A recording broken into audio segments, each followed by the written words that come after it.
नमस्कार दोस्तों, स्वागत है आप सभी लोग का मेरे YouTube चैनल मंजू ब्लॉग में। आज मैं आपको अपने साथ दर्शन के लिए ले आई हूँ कैंची धाम आश्रम। तो चलिए दोस्तों, कैसे पहुंचते हैं वो मैं आपको बताती हूँ। यहाँ का जो सबसे नजदीकी रेलवे स्टेशन है वो है हल्द्वानी काठगोदाम। नजदीकी हिल स्टेशन की बात करें तो आप नैनीताल भी घूमने के लिए जा सकते हैं, और वैसे यहाँ भी काफी होम स्टे बने हुए हैं। भवाली में भी आप भवाली में भी स्टे कर सकते हैं, और यहाँ भी आप स्टे कर सकते हैं। दोस्तों, कई दिनों का ये जो है मेला चलता है, क्योंकि समर वेकेशन रहती है। देश विदेश से लोग यहाँ पे आते हैं। इंडिया के लोग तो आते ही हैं, देश विदेश के लोग भी आते हैं, वो मैं भी आपको बताऊंगी। आप पूरे ब्लॉग में बने रहिएगा। देश विदेश के लोग क्यों आते हैं और क्यों चर्चित है नीम करौली बाबा विदेश में भी। तो दोस्तों, मेरा तो यहाँ मैं तो आते ही रहती हूँ, क्योंकि मेरा जो मायका है वो नैनीताल डिस्ट्रिक्ट में है। बच्चों की वैकेशन रहती है तो मैं 15 जून को बाबा के दर्शन के लिए और यहाँ का प्रसाद लेने के लिए जरूर आती हूँ। इस बार मैं लेट हो गई हूँ कारणवश। आज जो है, आज 23 जून है, मैं 23 जून को पहुंची हूँ। आप भीड़ देख सकते हैं, बहुत भीड़ है अभी भी, क्योंकि समर वेकेशन अभी लोगों के खत्म नहीं हुए हैं ना। तो अभी आ ही रहे हैं लोग और जा भी रहे हैं दर्शन करके। आप भीड़ देख सकते हैं और अनुमान लगा सकते हैं किस तरह से भीड़ हुई है यहाँ पे। कई कहानियां चर्चित हैं, जिसमें से आपने भी सुनी होंगी नीम करौली बाबा के बारे में, और मैंने भी सुनी है। ऐसी ही एक कहानी है जो मैं आपको बताने जा रही हूँ। 15 जून को जो विशाल भंडारा होता है ना, ऐसे ही पहले भी कभी विशाल भंडारा हुआ होगा। तो जब जो मालपुए बनते हैं ना बाबा के, वो शुद्ध देसी घी में बनते हैं।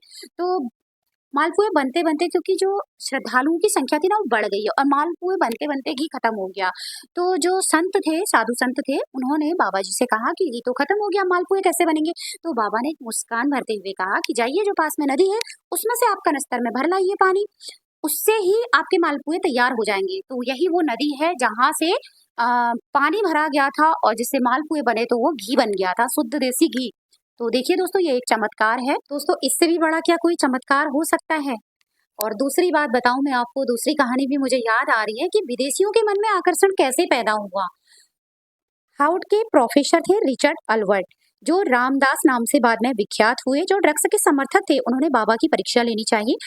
बहुत सारा ड्रग्स उन्होंने बाबा के सम्मुख रख दिया, क्योंकि वो आध्यात्म को अच्छे से बहुत नजदीक से जानना चाहते थे। एक आम इंसान के लिए ड्रग्स कई सारा एक साथ लेना जानलेवा हो सकता है, लेकिन बाबा नीम करौली पर इसका कोई भी असर नहीं हुआ, और वो मंद मंद मुस्कान भर के उनकी तरफ देख ही रहे थे।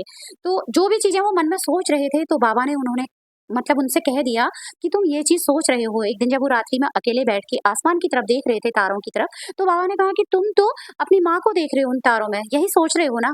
तो वो तो बिल्कुल ताजुब कर गया, और मतलब यहीं से उसकी आध्यात्म की कहानी शुरू हुई, और उसने देश विदेश में बहुत प्रचार किया, जो रामदास, संत रामदास के नाम से विख्यात हुआ। और कहा जाता है कि 1974 में एप्पल कंपनी के जो फाउंडर थे वो भी यहाँ पे आए थे, लेकिन कहा जाता है कि बाबा तब तक समाधि ले चुके थे। और ऐसा भी कहा जाता है कि जो बाबा का प्रिय फल था वो एप्पल था। इसी से मोटिवेट होकर शायद एप्पल कंपनी के मालिक ने अपनी कंपनी का नाम एप्पल रखा, और उसका लोगो भी एप्पल ही रखा। और आप जानते ही हैं एप्पल के बारे में, एप्पल कंपनी के बारे में ना। ऐसा कहा जाता है कि मार्क जुगलबर्ग भी यहाँ आए थे, और जो हॉलैंड की अभिनेत्री है ना, जूलियट रॉबर्ट, वो भी यहाँ आई थी। और विराट कोहली और अनुष्का शर्मा को कौन नहीं जानता है। और ऐसा कहा जाता है कि उनकी सफलता की कहानी के पीछे भी कैची धाम आश्रम का ही हाथ है। यार, कहानी बताते बताते मैं तो ये भूल ही गई कि मैंने यहाँ क्या क्या देखा, क्या क्या किया, क्या क्या नहीं किया। तो दोस्तों, चलो ये तो बता दूं कि मैं यहाँ दर्शन करने के बाद अब होटल में खाना खा रही हूँ। मेरे तीनों बच्चे हैं, और वो मेरे पतिदेव हैं उस तरफ बैठे हुए, और ये रही मैं, है ना। मुझे तो आप जानते ही हैं, तो ये मेरी पूरी फैमिली है यार, मेरी पूरी फैमिली से मिली है आप लोग। जिस तरह से मेरे ऊपर बाबा का आशीर्वाद है, तो मैं सभी के लिए प्रार्थना करूंगी। जो कमेंट कर देगा ना, उसके लिए तो ज्यादा ही प्रार्थना करूंगी कि वो भी कैची के दर्शन करे और बाबा नीम करौली महाराज के दर्शन करे, और उस पर भी बाबा नीम करौली महाराज की कृपा बनी रहे। तो दोस्तों, हम लोग यहाँ से आ चुके हैं, निकल चुके हैं। भवाली में एक वो है यार, यहाँ पे जूस मिलते हैं ना, एक शॉप है बहुत बड़ी, तो यहाँ जूस मिलते हैं। जब भी मैं यहाँ से आती हूँ तो यहाँ से मैं जूस लेती हुई आती हूँ। सभी प्रकार के जूस मिलते हैं। ये रहा भीमताल, क्योंकि मुझे तो बनबसा जाना है, तो यहाँ से मुझे भीमताल होते हुए पहले हल्द्वानी जाना पड़ेगा, फिर मैं हल्द्वानी से जाऊंगी अपने घर बनबसा। मैं आपको एक चीज तो बताना ही भूल गई, जब भी आप जाइएगा ना कैची मंदिर जाइएगा, तो वहां जरूर देखिएगा क्या जो वो मंदिर की जो आसपास पर्वत श्रेणियां हैं, क्या वो कैची नुमा बनी है। जरूर देखिएगा, मैंने ध्यान नहीं दिया, नेक्स्ट टाइम जाऊंगी तो जरूर ध्यान दूंगी। अगर आपको मेरा वीडियो अच्छा लगा हो तो प्यारा सा कमेंट कर देना। चैनल में नए हैं तो चैनल को सब्सक्राइब करना बिल्कुल मत भूलना। मिलते हैं किसी नेक्स्ट वीडियो में। जय बाबा नीम करौली।